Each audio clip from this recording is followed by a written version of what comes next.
Hello and welcome to the viewers of this video. This is the Orange Fan here, bringing you another entry for the episode Recap and Thoughts category. This video will be dedicated to the FUNimation dub of episode 81 of Dragonball Super. Picking up where we last left off, we begin this episode just before the third and final match of the Zeno Expo begins. The match will be between Goku of Universe 7 and Bergamo of Universe 9. Before the match begins, we see some of the divine beings from the low mortal level universes still panicking over the revelation that the losing participating universes of the Tournament of Power will be wiped out from existence, or erased from existence, in other words. Some of the divine beings that we see still panicking include Champa, the female destroyer, and a Supreme Kai wearing glasses. This particular Supreme Kai is voiced by Alfie Koi, and his comments reveal that he is the Supreme Kai of Universe 3, which naturally means that the destroyer that is with him in the spectator seat is also the destroyer of Universe 3. For those curious, Universe 3's destroyer, yes, Universe 3's destroyer is the robot destroyer, who might possibly be a reference to Lude from Dragon Ball GT. Because the Zeno Expo does not have the losing universes are erased from existence rule, Goku figures that he and Bergamo can fight all out without having to worry about that particular rule, since that rule doesn't take effect until the Tournament of Power. But Bergamo acts rather antagonistic towards Goku, and he actually starts to make a speech for everyone who is present for the Zeno Expo. Bergamo states himself as the Trio of Danger's oldest brother, and he proceeds to actually vilify Goku. He goes as far as to accuse Goku of being the one at fault for the low mortal level universes being erased from existence.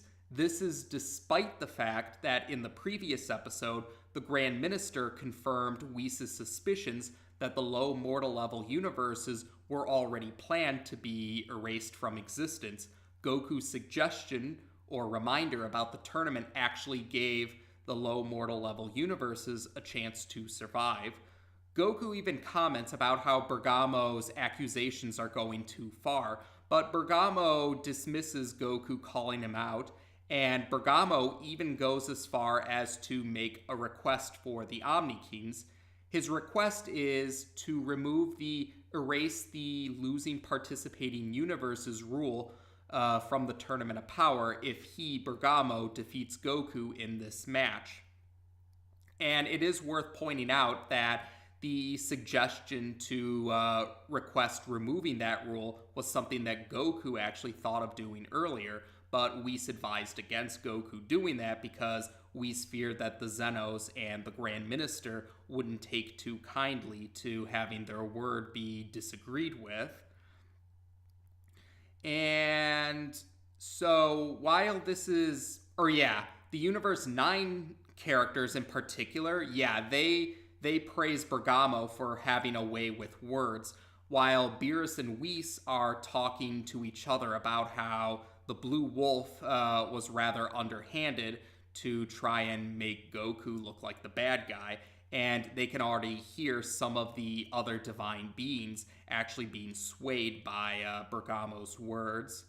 While waiting for an answer, Bergamo inquires Goku in a rather smug tone about how it feels to have all the other universes rooting against him, but Goku responds that when he's on edge, he actually tends to fight at his fullest. So after they mull it over, the Omni Kings actually do agree to Bergamo's request, but the Grand Minister makes a warning to Goku. The Grand Minister says if Goku throws the match or if he holds back, then all 12 universes will be erased from existence on the spot. So Goku can't pull his punches, or else the consequences could be arguably even worse. Universe 11's Supreme Kai actually inquires Top about his opinion of Goku, but Universe 11's Destroyer, voiced by Marcus Lloyd, thinks it's a waste of time because he figures that Top probably doesn't have the best opinion of Goku. Oh, and the Universe 11 Destroyer also reveals the Universe 11 Supreme Kai's name, which is Kai, but in the Funimation dub, it's spelled C-A-E, even though it still sounds the same as K-A-I. Or yeah, it sounds the same as the K-A-I spelling. But actually, in response, Top admits that he needs to watch how Goku acts when Goku, in Top's words, goes all out before he can form a solid opinion. Champa, we see, starts to boo Goku, but eventually Universe 3's Supreme Kai has a question of his own for Champa because he notices that Champa has some familiarity with Goku. Universe 3's Supreme Kai questions who Goku is exactly and why he has such a laid-back attitude around the Zenos and the Grand Minister. Two other divine beings also add to the question about why do the Omni Kings and the Grand Minister have no issues with Goku's laid-back demeanor around them. The divine beings who added to that question were the female Destroyer and a different Supreme Kai, this one being voiced by Justin Briner, and he's in the same spectator seat as the Mouse Destroyer. Champa admits he doesn't really know himself. He just comments about Goku being known for weirdness. Or yeah, he essentially just calls Goku weird as his only response. And Champa also notices and he comments about how the Universe 1 beings are... Yeah, the Universe 1 divine beings seem to be very calm right now. The Universe 1 divine beings are the ones who have the Destroyer that looks like a human-sized furball, essentially. But yes, Universe 1's Supreme Kai, who's voiced by Chris Burnett, acknowledges that Universe 1, as well as Universe 5, Universe 8, and Universe 12 for that matter, are pretty happy that they don't have to participate in the Tournament of Power. They just get to be spectators because they're the top 4 mortal level universes. The Supreme Kais from the other top 4 mortal level universes also agree with Universe 1's Supreme Kai's sentiment, so we get to hear them talk too. The Supreme Kai who's in the same spectator seat as the Destroyer who has a face that resembles a tiki mask, that Supreme Kai is voiced by Leia Clark. The Supreme Kai in the same spectator seat as the Destroyer that resembles the creature from the Black Lagoon is voiced by Anthony Bowling, and the Supreme Kai in the same spectator seat as the three-tailed fox Destroyer is voiced by Bob Reed. And Champa just grumbles to himself about how the top 4 mortal level universes are really lucky that they get to be comfortable in this whole situation.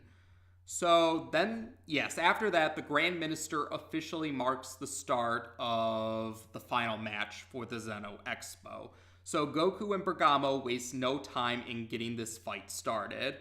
And both of them actually do complement each other's fighting skills despite the earlier animosity. But then Bergamo invites Goku to just attack him. And he says it'll be clear on why he's called Bergamo the Crusher. So Goku proceeds to attack Bergamo, but suddenly Bergamo starts to grow bigger, and eventually Bergamo becomes giant-sized after being hit a certain number of times. Gohan pieces together that Bergamo is using Goku's own power against Goku, and he tries to warn his dad about this. The Universe 9 Supreme Kai goes into greater detail about Bergamo's abilities. He comments that when Bergamo is attacked, Bergamo is able to return the attack, but with twice the strength that it has. He even makes a boast about how Bergamo's power can go through the roof. Yeah, that's the analogy that the Universe 9 Supreme Kai uses. And Goku says he likes those kind of opponents, or he likes to fight those kind of opponents. So he transforms into a Super Saiyan and he starts to attack the oldest brother of the Trio of Danger some more. He also makes a comment that Bergamo's ability is something that other opponents have done before, too.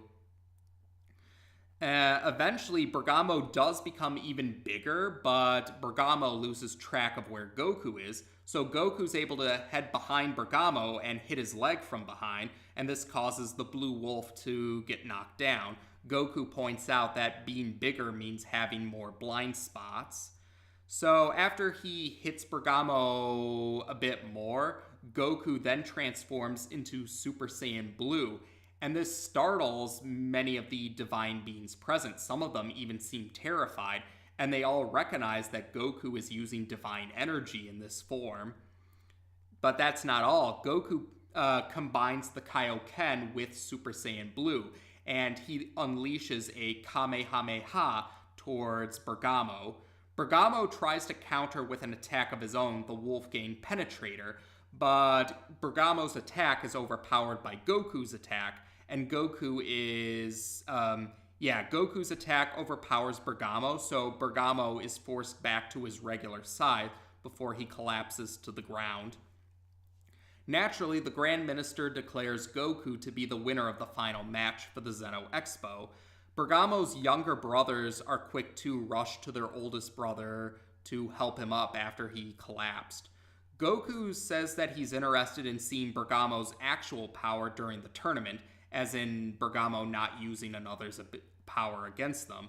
But Bergamo makes accusations that Goku is a villain who enjoys seeing other universes be erased, and he says that the other participating universes are going to go after Universe 7 first. He even goes as far as to say he hopes Universe 7 gets erased and he'll do the deed himself if he can, declaring that the 9th universe will survive as he's being dragged away by his brothers, or carried away by his brothers. Goku's response to this accusation is to turn to the divine beings of the participating universes, and he encourages them to bring their strongest fighters. He likes a challenge, and he's confident that he'll defeat their strongest fighters, and this causes some of the divine beings to mutter in response. Afterwards, the Grand Minister inquires future Zeno about what he thinks about the Zeno Expo, or what he thought, and he and present Zeno both liked what they saw. So the Grand Minister thinks it's time to get into greater details about the actual Tournament of Power. So he pulls up a hologram, which actually shows us what the arena is going to look like. It sort of reminds me of a spinning top in appearance.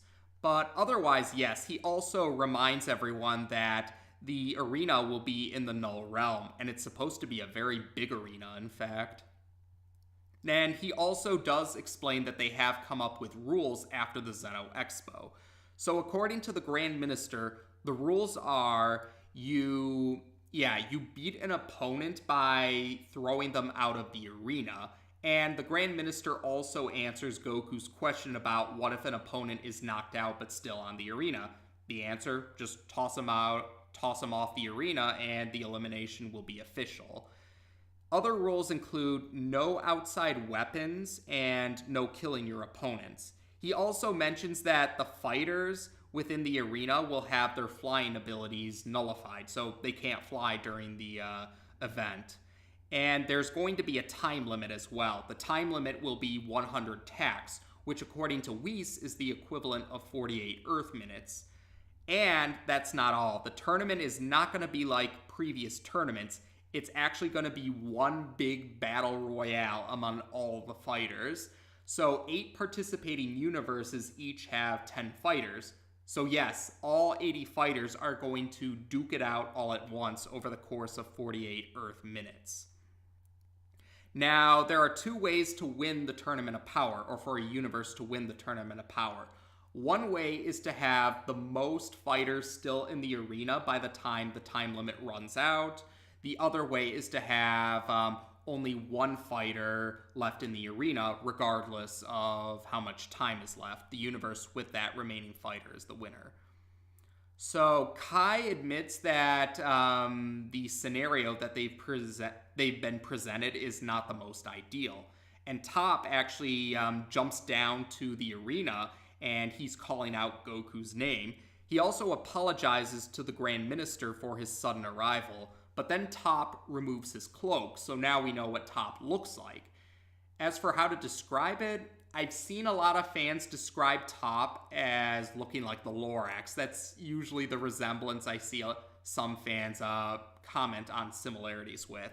And he looks like he's wearing a uniform, a spandex uniform, and yeah, I've seen some fans make jokes about how Topp or Toppo skipped leg day. But yes, Topp reveals that he is the leader of a superhero team from Universe 11. They're called the Pride Troopers, and he challenges Goku to a fight, saying that if Goku is dishonorable, Topp's righteousness will counter whatever dishonorable qualities there may be. He says that he slays evil for a living, or along those lines anyway. Goku is more amused about being called a villain than anything else, and he accepts Topp's challenge, and that's how we end this episode. So there you go. The final match of the Zeno Expo has been shown on TV now, at least in Toonami. Yes, the Funimation dub has covered the final match of the Zeno Expo now. And yes, so we got to see Bergamo in action, and Goku did acknowledge that Bergamo's ability to use his opponent's power against him is something that other enemies or opponents in the past have done, although the execution and the presentation was different. So again, you could say it was a different spin on a familiar idea. And yeah, Goku got to show off Super Saiyan Blue for many of the Divine Beings who hadn't seen it. Many of the Divine Beings saw the Super Saiyan transformation, but besides Champa and Fua, at least, and Gowasu, besides Champa, Fua, Gowasu, and Vados, the other ones hadn't really seen Super Saiyan Blue before. At least, from the other universes. Now, the other detail, we actually got to see more of the other Divine Beings, or we got to hear more of the other Divine Beings talk. Like, we got to hear from the Supreme Kais of the top 4 mortal level universes. We also got to hear Universe 11's Destroyer talk, and a few other Supreme Kais also spoke as well. And, while I'm thinking of Universe 11's Destroyer, I do remember seeing some fans actually voicing hope that Mark Hamill would get to voice Universe 11's Destroyer, thinking of it as a casting gag to when Mark Hamill played Joker. And that would have been a cool casting gag, but at the same time, I didn't expect it to happen, or it wasn't likely to happen. I was expecting that it wasn't likely to happen. And I do understand why it didn't happen. Mark Hamill being cast as Universe 11's Destroyer would have been cool. It would have been cool, but I do understand it wasn't likely to happen. To be fair, the Funimation dub had casted those sort of actors before. James Marsters as Zamasu, and Peter Mayhew as the actor who played Chewbacca from the original Star Wars trilogy, as well as Revenge of the Sith and The Force Awakens, actually got to voice a character in the Funimation dub as well. He played Susha, a villain from the Dragon Ball GT TV special, A Hero's Legacy. But yes, those sort of actors being cast in the Funimation dub were more the exception than the rule. So I kind of kept that in mind with Universe 11's Destroyer. But I admit, it would have been cool if Mark Hamill did get to play Universe 11's Destroyer, even though I understand why it didn't happen. But besides that, yes, we also know that Universe 11's Supreme Kai's name is Kai. But like I commented, in the Funimation dub, they spell it differently, even though it sounds the same. A lot of subtitles that I've seen do spell Kai's name the same way as they would like a lower Kai or a Supreme Kai, Kai, but the Funimation dub spells his name Cae instead. Now, I don't know the exact reason for why, but if I had to take a guess, my guess is maybe they did it for the sake of visual distinction. Like, maybe they just thought a Kai named Kai seemed too on the nose, or maybe that's what they thought. I don't know, but My guess, yeah, I'm guessing they went with the CAE spelling because maybe they thought it would make it more visually distinct. So if someone was just looking at text, they could say, okay, they're talking about Universe 11 Supreme Kai, like just to make that more simple for visual reasons. And I can understand that. I can understand that reasoning if that is the case. So yeah, visual distinction is something I can understand and appreciate. But otherwise, yes. Now, Bergamo. Now, we did see a little bit of Bergamo's personality before. Like, Bergamo does come off as being more, or yeah, Bergamo did show some admirable qualities before. Like, he did show respect for Gohan as a worthy opponent. And he does seem to genuinely care about his brothers, and his brothers care about him. And Bergamo did compliment Goku's fighting skills at one point during the match with him. But at the same time, Bergamo does something rather low. He accuses Goku of being the one responsible for the low mortal level universes being erased, even though in the previous episode, the Grand Minister admitted that Whis' suspicions were right. The Zenos were already planning to erase the low mortal level universes. Goku's reminder actually gave these universes a chance to survive. So, yeah, Bergamo pinning the blame on Goku, even though the Grand Minister had acknowledged Goku's reminder actually gave him a chance, really comes off as, does not make him look good. Now, yeah, to be fair, Zamasu has done much worse than Bergamo, but yeah, for Zamasu to me came off as a love-to-hate sort of villain. Like, it was very satisfying to see Zamasu get what he deserved for all the vile things he did. And yeah, while Bergamo does have some admirable qualities, and he's more of a jerk than an outright villain, Bergamo still doesn't come off as a love-to-hate sort of opponent like Zamasu did, for me anyway. I do feel like Bergamo just comes off as an ungrateful jerk, because he really should be thanking Goku for giving these universes a chance to survive. And some of the divine beings that seem to be swayed by Bergamo's words, they also kind of come off as ungrateful jerks as well. And like I said, it doesn't help that there are a lot of fans, or at least a vocal amount of fans that I've seen, who keep insisting that Goku doomed the multiverse because he wanted to fight, even though the Grand Minister just acknowledged that no, Goku's reminder actually gave him a chance to survive. They were going to be doomed anyway. So, yeah, I don't really like this perpetuating the idea that Goku is at fault for what happened to these low mortal level universes, when really his reminder actually ended up being a good thing. But I guess you could say, yeah, it sort of reminds me of the Season 2 segment from the Loud House, Making the Grade. In that segment, the main character, Lincoln, was treated as the scapegoat for the problems of that segment. Other characters were taking out their issues with Lisa, one of Lincoln's sisters, out on him. Lisa made certain choices that others didn't like, and Lincoln got the blame for it. Like, Lisa shows up Lincoln's class. Lincoln's class treats Lincoln as a pariah simply because he's Lisa's brother. And when Lincoln requests that Lisa back off on showing up his class, pretty understandable because he was treated like a pariah, Lisa chooses eventually just to not act intelligent anymore and just to act cool instead. And this causes problems for other characters. They take their issues out on Lincoln, or they blame Lincoln for it.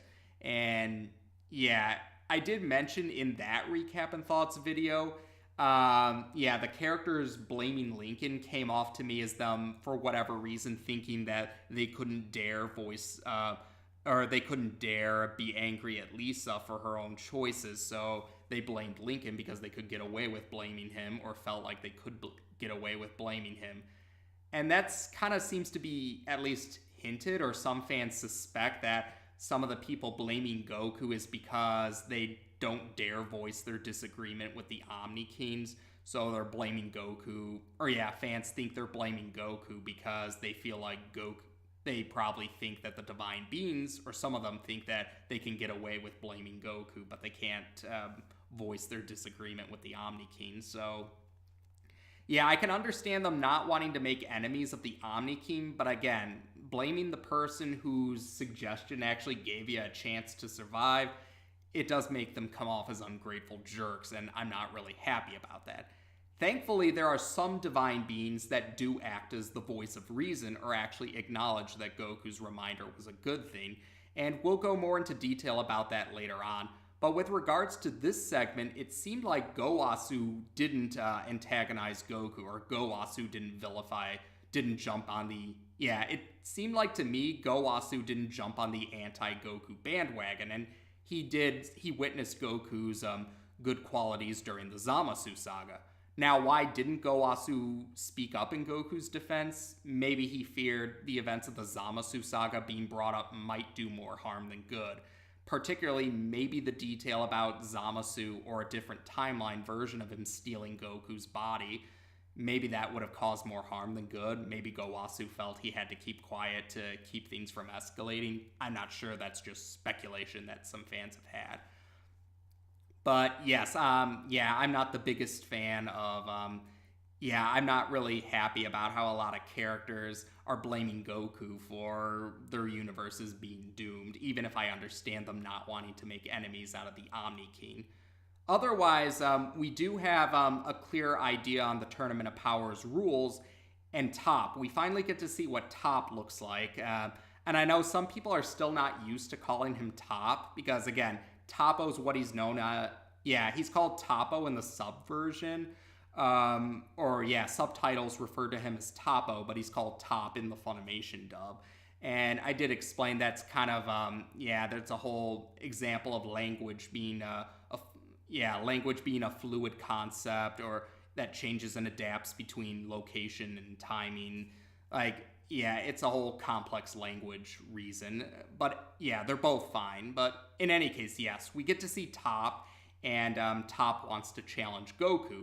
So we'll get to see Goku and Top fight each other in the next episode. But otherwise, there we go for this particular episode. We'll be sure to discuss the next episode after it airs on Toonami. But like I said, I did enjoy the match, and I liked hearing more of the Divine Beings, get a feel for more of the Divine Beings characters, but I don't like how a lot of them are being ungrateful jerks to Goku. I didn't really like that very much. But otherwise, there we go for this particular episode. So as of this video, we've now discussed the Funimation dub of episode 81 of Dragon Ball Super on this channel. Take care, and until next time.